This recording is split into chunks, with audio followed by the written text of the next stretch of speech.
Hello, class, and welcome to Editing for the Web. I'm Libby Perry, and this is your Week 1 orientation. The first question we have is, who wants to be a web developer? Who in here, raise your hand if you want to be a web developer. Really? How are you, Amanda? Nice to meet you. Hi. I saw you a couple of times. Sorry about that. I'm very excited for this class. Okay. So You're going to do great. Do you really want to be a web developer? I didn't know that until I built my website for my gym, and I'm like, Okay, so you like being a web designer. I did, Okay. definitely. So there is a difference between developing and being a designer. Now, some people will become very nervous and think, do I need to learn code? Do I need to do all those things? And no, for this class, you do not need to do that. I recommend you do because it's not as complicated as people sometimes fear. It's really just 2 weeks you could learn CSS and HTML. Who in here knows HTML and CSS? Okay. Both of you are capable, that's all I'm saying. Okay. But we won't go into it, unless we have plenty of time, in which case we would. And you would do great. And you would find out that, hey, not that hard. Okay. But that's really more for web design next year that you might look at that. So the objectives for this month, you're just going to identify the phases of development, analyze the target audience for a fictitious site, company that you'll make, evaluate features of the very common popular sites, the CMSs, the content management systems, like Wix and Squarespace and things like this. Who has used Wix before? Okay. Who has used Squarespace before? Okay. How many sites would you say you built on Wix? Okay. All right. It gives me an idea of where you are and whether or not I should push you to Squarespace. Oh, okay. Is there any difference as far as like features that you have? They're different. They are different. Because I know some people don't like the Wix, and I'm not sure why. It really depends. As far as which CMS you choose will depend very much on your preferred skills and what you want to showcase. Writers sometimes like WordPress. Graphic designers and those with film and visual portfolios do really well on Squarespace. They can also use Wix, but Squarespace has some nice grid galleries and things to pull from. You can inject some code into Squarespace. Wix now has a beta where you can work around with the code. Okay, so expectations that you show up and ask questions when you need to. If I don't know the answer, we will find it together. It's that kind of class. As I was explaining to Grant, you guys are learning so rapidly. I mean, I would be foolish to tell you that I know everything about web design, because I certainly do not. Design, that's pretty universal and eternal. So we have that. As far as technical things, we sometimes do a little research on those things. But we'll see. So here's the book. We used to look at Web for Dummies, and it's a great book. If you happen to have it or get a chance to read it, it's very helpful. This one, here's how I have you go over the textbooks, because in my experience, a lot of students don't read the textbooks. So, and we are at different levels. So just as we used Web for Dummies for both editing for the web and web, we use the practical web design for absolute beginners. And then there's another one that you have as well on UI, user interface design. So what I have you do, there might be a chapter I'll tell you to read, but after that, you're skimming it and you're reading for things you don't know because you're at different phases. So what I expect then is that next year, when you get that book, you're going to focus in on things you want to know and not things you already know. And that's different for each person. They come in at different levels. So that's how that is used. It's a reference book. Okay, you're going to go through and look at it. But you're not going to be tested on it. Obviously, it'll help you, but you're not going to be tested, and you're not going to be told which chapters you should be interested in. Okay. Each week, you'll have an exploration activity that's pass or fail. It's usually a lynda.com where you upload your certificate. If you have an assignment that asks you to upload to your blog first, you do not need to do that. Go straight to the FSO platform. Okay? That means all your videos will be embedded in the platform. It means your certificates will be embedded in the platform, not click and open, but right there for peer view. If you want to save these, you can send your Lynda certificates to your LinkedIn for one thing. That will be a permanent save for you. It's a good idea to put it on your blog. It's good to have those, but I'm not requiring that you do it. And I am requiring that it is posted directly to the site. So everything that you post will go straight on the platform, on their discussion board format. So you're going to post them in there. That way everybody can see it, and I don't have to open several clicks to get to something. Oftentimes what happens is people are using Adobe Spark for their blog. It does not go to a specific blog post. And then I'm scrolling and looking. That's if the link works. So, okay. Then you'll have an analysis each week. Usually it's a real world research of some sort, like a comparison study of other websites. Then you have your project. So you have three projects, really two. Week 1, you're going to work on a proposal for your week 2 soft launch of a fictitious site. Week 3, you're going to create just a skeleton of your portfolio. It doesn't have to be complete because you'll take it forward with you.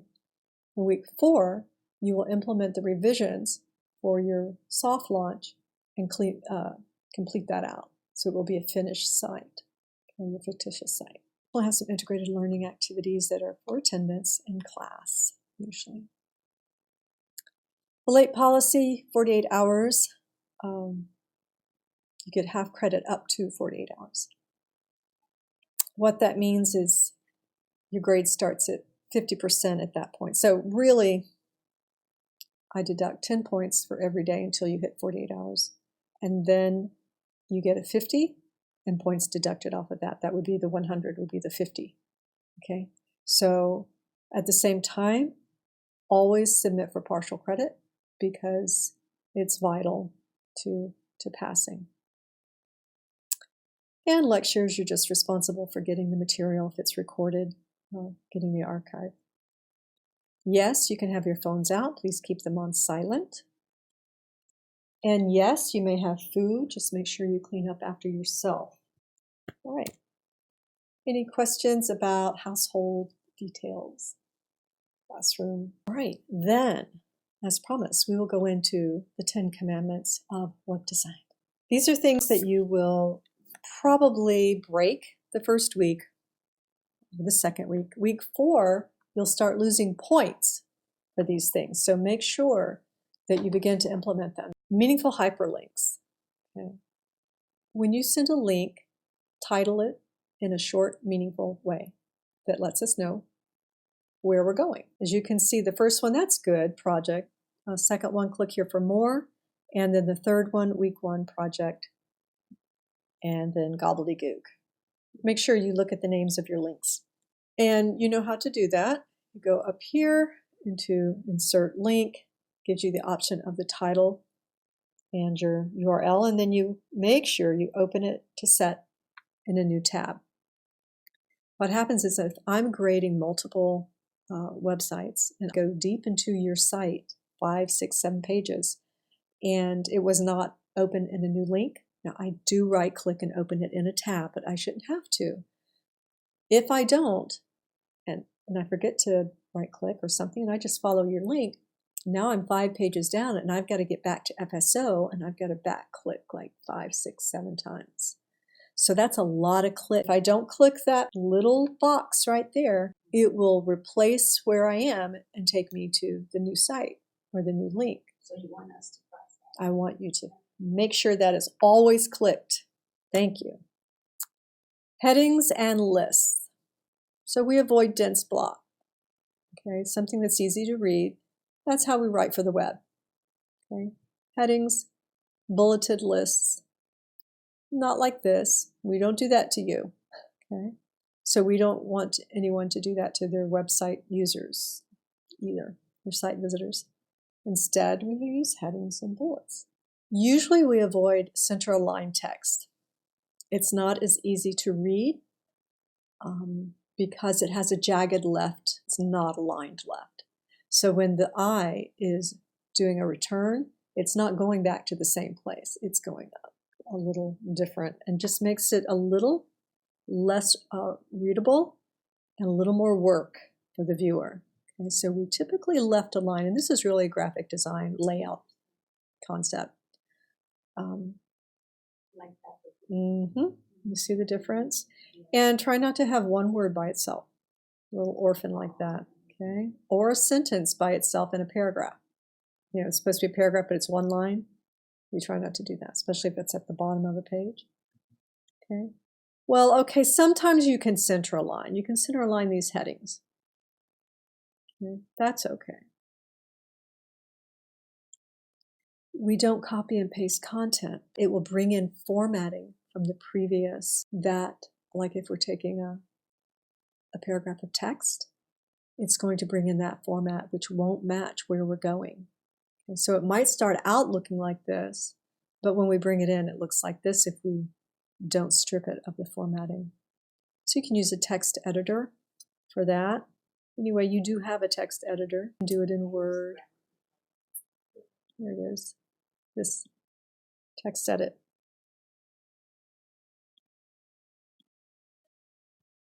Right here. We don't put text as an image either, like a screenshot. You will be giving content for your Real Deal Taco website that you'll be building. You'll be given content, and you'll be very tempted to screenshot that menu and put it in there. But you can't because it's just a picture. It's not really words, which means that nobody can search it. It's not searchable. Where do we see this where it's a problem? Resumes, okay, and other content. You want to make sure that someone can find those keywords, Adobe Illustrator, Photoshop, all those keywords on your resume page. Right? And if it's a picture of a beautiful resume you've designed, it's not going to help. It won't help. The engine won't find that. Consistent padding. This is definitely a graphic design layout issue that everybody needs to know. The one on the bottom is correct. It's got a lot more margin around it and just makes it readable. And one of the things you're learning about in graphic design is proximity. People read in quadrants. Our eye will go in quadrants. And so you want to make sure that things have enough room in between, that it's nicely laid out. If that means you can't get everything on the page, oh well. Because even if you got everything on the page and it didn't have the dividers or the air that it needed, no one will be able to make sense of it. They will try and make them nervous and want to move on. This is another example of a graphic that requires that breathing space for it to actually have any kind of impact or work. So always leave enough padding around your text, columns, and your images. I will see this a lot on ads. There's a week where you create an ad, for example. And sometimes people will take the headers and the text right up to the edge or very close. They think it's cleared it because there's about 6 points between the edge and the letter, but that's not enough. 6 points is the same as 6 pixels. So that's something wonderful they did when they did the conversion. As a pixel stayed the same as a point. But you have to leave plenty. Color contrast.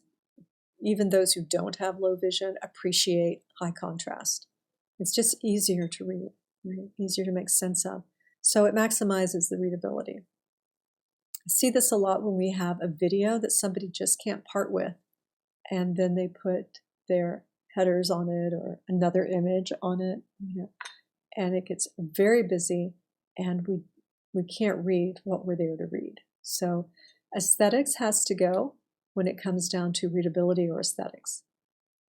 As much as we love aesthetics, it's got to go. Okay?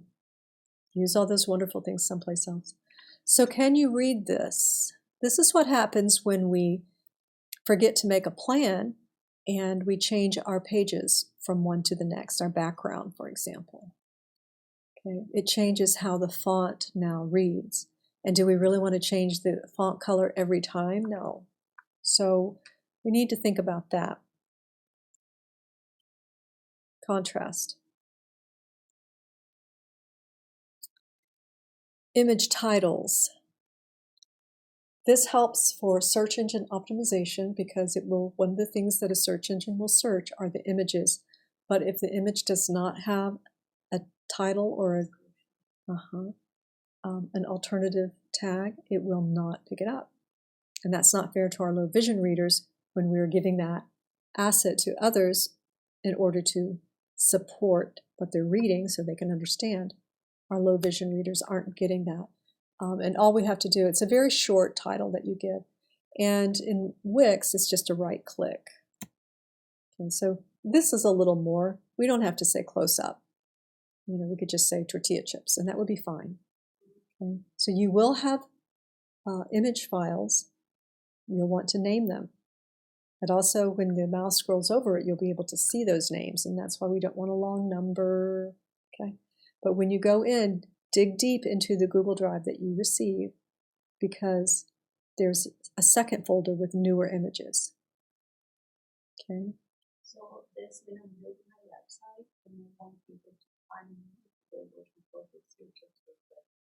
you want to go to my site because I already put a tag there on the picture. And that has nothing to do with the SEO and keywords thing, right? It's just it's right, but it is one of the things that SEO scans. Okay. If the information is there, and that's why keywords are important there too. Are you able to give us feedback?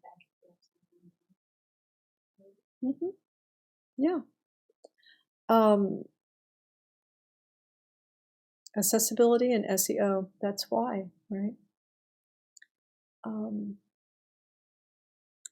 Also with accessibility, one of the things we talk about are screen readers, and that's what those with the low vision are depending upon sometimes. And again, the screen reader will skip over it if it doesn't have alternative text with that image. Mind the fold. This is a term from the old newspaper days. And when I was now younger than both of you probably, I worked for the newspaper when I was in college, the Orlando Sentinel, back when it was actually a real form of, competitive communication. Yeah, it was just that and 3 television stations and maybe some radio. But it was very important to be able to have the most capturing information above the fold, that which went into the vending machines or were folded up at the airport or in newsstands. The first A section top was the most important. That's where the prime real estate was, and that's really critical. We had a woman who we had editors for A section, B section, sports editors, different editors. And there was a young woman who laid out the front page, the A section. Right? She was sick. Twice I got to lay out the A section. That was a big deal because you cannot make a mistake on that front page. Right? It's a big deal. And it runs like a Swiss watch. It's like every few seconds you've got to get that page rolling. So it was fast and you had to do it right. So it's quite a privilege, even though today it's a dying newspaper, somewhat. But that's where Mind the Fold came from. And now we call it minding the scroll. So you want to make sure that all your important information is above the scroll line. So if you're telling them that you're going to the About page and you get there and the About page, they have to scroll down to get that information, not good. We want them to get that information and into that as fast as possible. So we don't have a big hero banner that takes up half the page. The most important thing is actually the links that go straight to the page in the first one. The most important thing is going to be whatever you tell them they are landing on. If it's the About section, if it's the Contact page, if it is the Work page, whatever you are showing them, you want to get into that content immediately. So many times people want to put a lovely photo, but then they have to scroll to find the contact page or the contact information. And they're only there for the contact information. They want to get there fast as far as that page. When it's the About page, they want to get there fast. Images are important, but we have to keep it above the scroll, that important content. Full Sail did a good job of this. We have a lot of information on this single page above the scroll. Okay. We've got scholarships talked about. We've got chats they can go to, learn more. Of course, your navigation. We've got when classes ratios are. We've got areas of study, and we give them a peek as to what those are. So we know if we scroll down, we're going to see more areas of study. Okay. And we've got this, we do have a great picture here that we hope entices them to click on some of these other things. So they've done a great job of doing that, plus a tour our campus. Okay. So they've done all that, right? And that's what we have to think about, keeping the most important call to action or information above the scroll. When you are making a website, let's say, of your graphic content or your video, let's say you put a video up to show your work, you're going to want to include some context that says what you did, what your role was for that video. Okay. Not just the title, but especially if you're a producer, because that's very hard to describe to other people what you do, but you can have the project there, and you could say, I'll produce this, or what have you. So your role is important. If it's a graphic piece, you're going to, maybe who the client was, a little bit of context for the content that you're providing, because people will not know. They will make assumptions. If you post it in your blog, you're going to do this, and you will be telling me, even on the platform, you'll give me a little few lines that tells us exactly what this project was for, the rationale why you were doing it. That helps you, organize your thoughts. Have either of you heard the legend of Dan Tilley?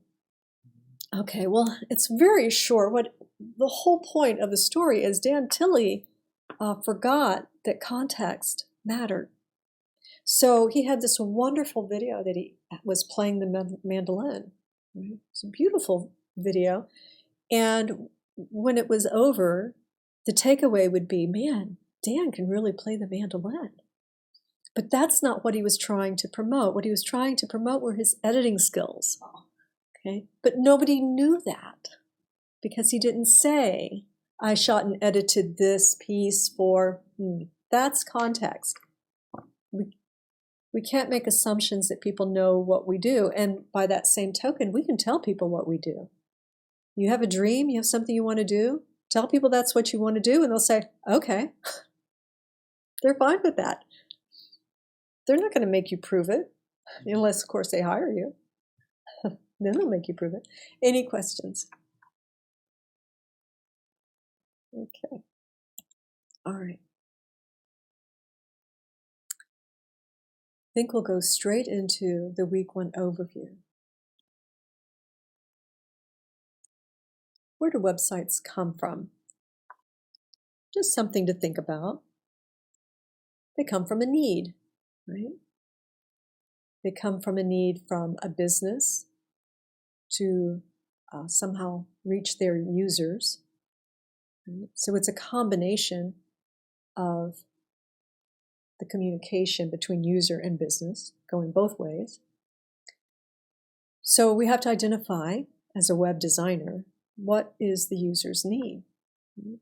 Well, they're going to satisfy goals, answer questions, complete tasks. Those are the general reasons why somebody would go online to look at someone's website. And then the business has their own needs. And the business is establishing an online presence, because their competitors do that, promoting their brand to help people know who they are, what they stand for, to sell their product, educate or raise awareness sometimes, build a community of followers, and capture leads. Those are just some of the reasons that a business would need a website.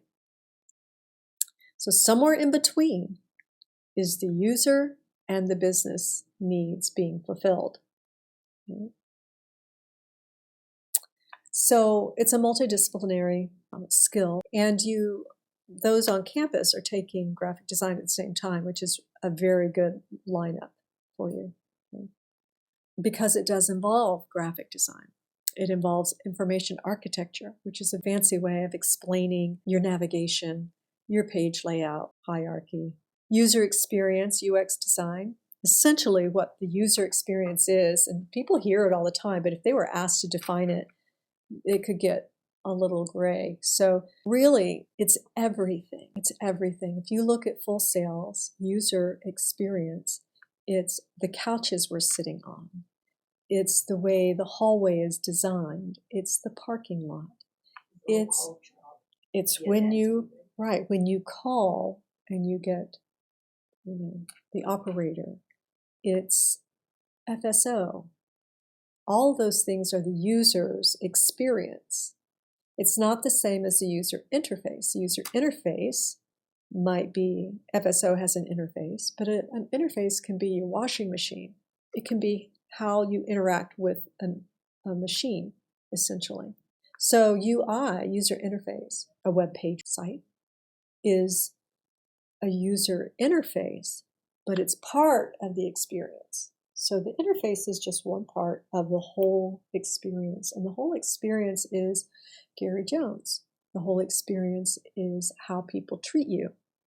Okay, so there's soft skills, there's hard skills, there's everything in the user experience. So that's something that you think about in web design as well, because it is part of the experience. Marketing, certainly there's going to be marketing involved. Usability, that's a primary focus for the web designer, is how do we make this usable and simple so that people want to use it. Okay. Project management, you're going to be managing a whole workflow for your web design. So those are things that you'll be pulling upon this month. So where do websites come from? Well, they come from people asking, hey, do you know somebody who wants to do this? In this particular story, I'll just read just a couple of lines. Friends of mine had a raging business. Some internal disputes fractured the company. Now my friends are trying to recover. They've been working with someone to develop a website based on their new business name. Who has not been responsive has gotten this far. It's a WordPress. They'll get the password when they pay the current developer. They are not paying him. They're just waiting for an appropriate stopping point. What do you think when you read this? That's right. There are a lot of red flags, aren't there? First, a conversation would have to occur.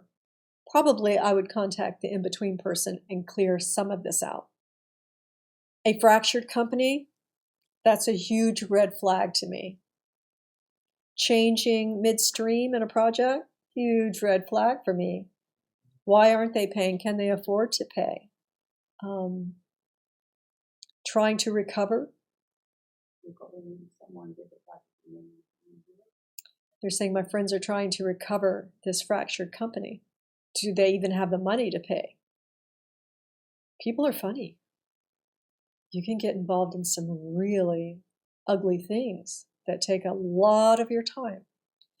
So be very particular about, who you're working for, because you can have a very great, successful experience with someone and work with them for years when it's the right combination. Or you can get into a really nasty thing that could drag out too, that you never intended. So always be mindful of these jobs coming to you. Think about it. And if they're asking for something for nothing, because your time is valuable. And there's education involved. A lot of that can be done through a standard one sheet that you send in the email. You can have a questionnaire that you send so you can get all those questions covered so you don't have to meet with them yet, because that's time and money. But you send out the questionnaire And then you can also send out something that helps to educate them, something short, because they don't know. Things like photos. If you're working on a website for a company and they say, oh, we've got these photos that this other person's been developing has, or we have those photos on so-and-so's drive. Well, maybe they're still there, They probably believe they are, but it doesn't mean they are. And you want to check out those photos before you give them a quote, because if they are so poorly rendered or the file size is so bad, the resolution is so bad that you have to go in and clean up, that's more time too. Or if you just have to reshoot because they're that bad and your client doesn't know that they're that bad. And so that's a conversation that has to happen early on, or you will eat it in the end, both in time, money. You just explain that it's not a picture. It's not. It will make it difficult to optimize the website. Mm-hmm. Yeah, you just let them know that you what your needs are, photos, and that they need to be of a certain resolution for web, and that they need to be clear and promote them well, and that you want to see, because they'll think they're great. So you say, send those over, let me see some, and you may need to shoot for them. And that's a part of graphic design too, is learning to use your camera. They need a headshot, just learn basic portrait so that you can give them that, because they will give you things that are not going to put them in the best light. Okay, so that's one area where you can really get bogged down, and that has to do with files that are lost, files you'll never find, files they think they know where they are, damaged files, poor quality. That will slow you down. So get that into the budget. So that's how the question are you said to start with, the relationship with the person. And you can give this stress or is it Often what we do is we have you guys come up with one. What questions would you ask? Each client's a little different. There's going to be basic things you're going to ask all of them, but really you also, depending on what their business is, you're going to want to think, what if they sell jet skis and their photos are not good? And now you've got to figure out,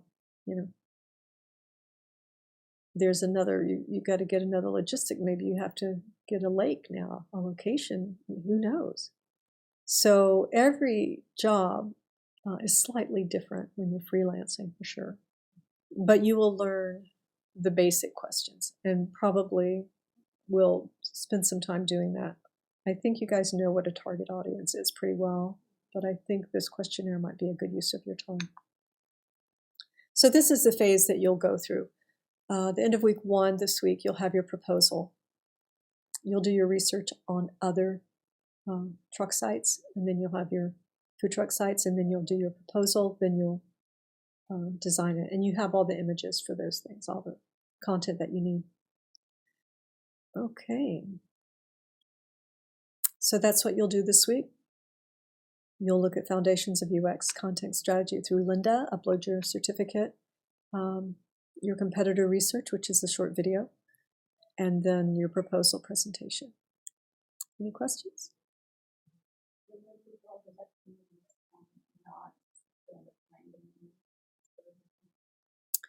Let's see about that. Because I didn't see the activity. Yeah. Okay. All right. All right, everybody. Thank you. Good night, and have a great evening.